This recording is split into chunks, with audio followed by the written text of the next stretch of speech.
During my childhood, I have fond memories of frequent visits to the community pool alongside my mother.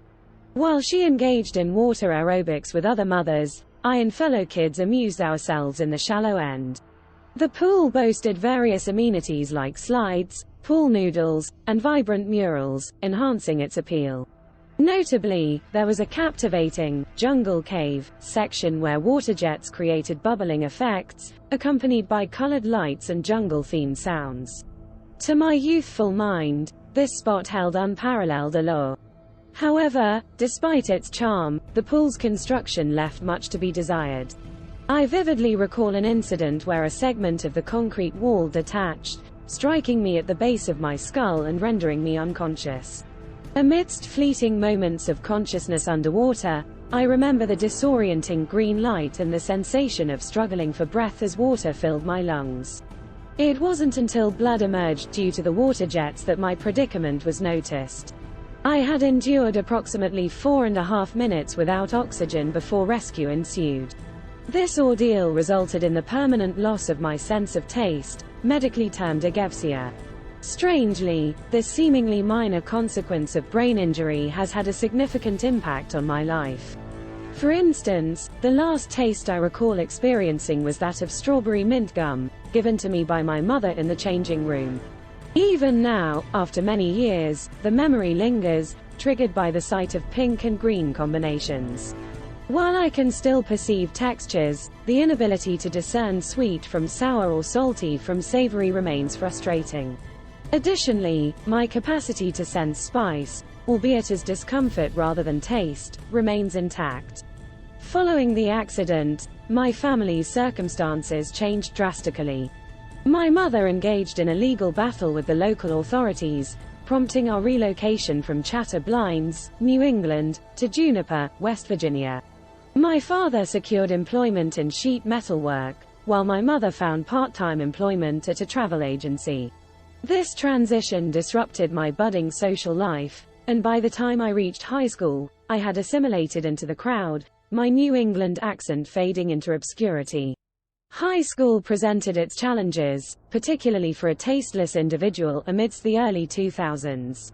Instances of cruelty, such as someone surreptitiously adding dishwasher powder to my food, became commonplace.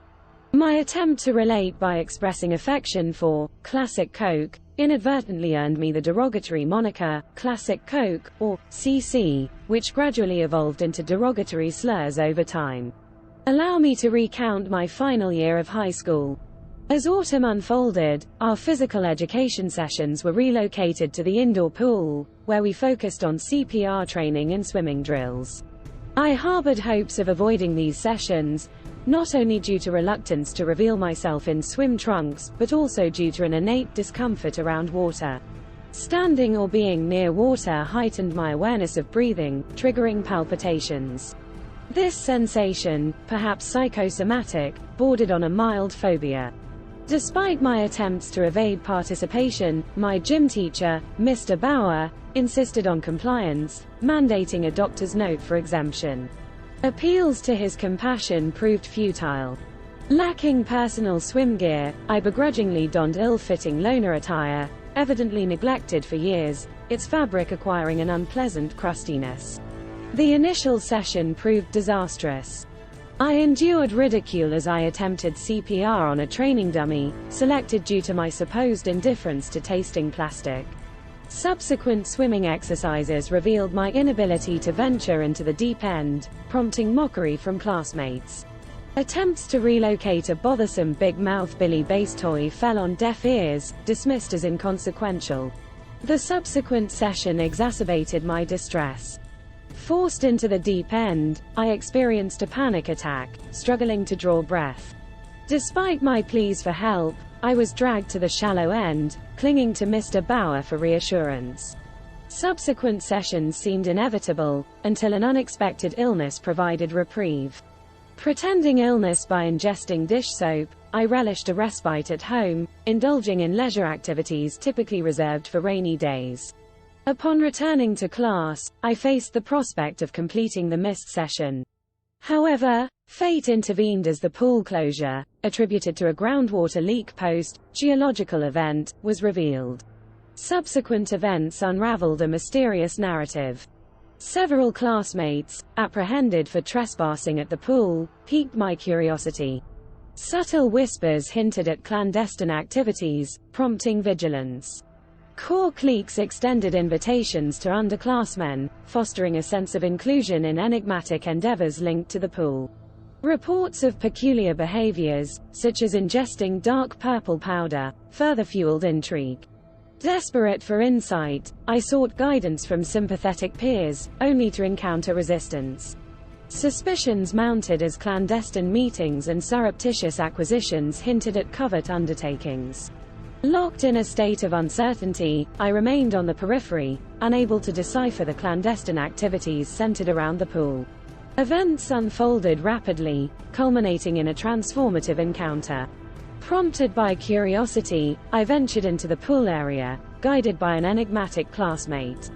Our clandestine journey through a maintenance passage culminated in a surreal revelation. Emerging into the pool area, I beheld a surreal tableau. The pool, devoid of its plastic cover, teemed with dirt and flowers, while an imposing sea creature, previously dormant, commanded attention. Engulfed in a bluish hue, the cavernous pool resonated with a sense of foreboding, its depths concealing untold mysteries. Drawing closer, I discerned the form of my classmates, their eyes fixated on the creature, oblivious to my presence. Mesmerized by the creature's hypnotic gaze, I succumbed to its allure, drawn into its depths. Amidst a cacophony of whispers, I experienced a revelation, unlocking forgotten memories buried within the recesses of my mind.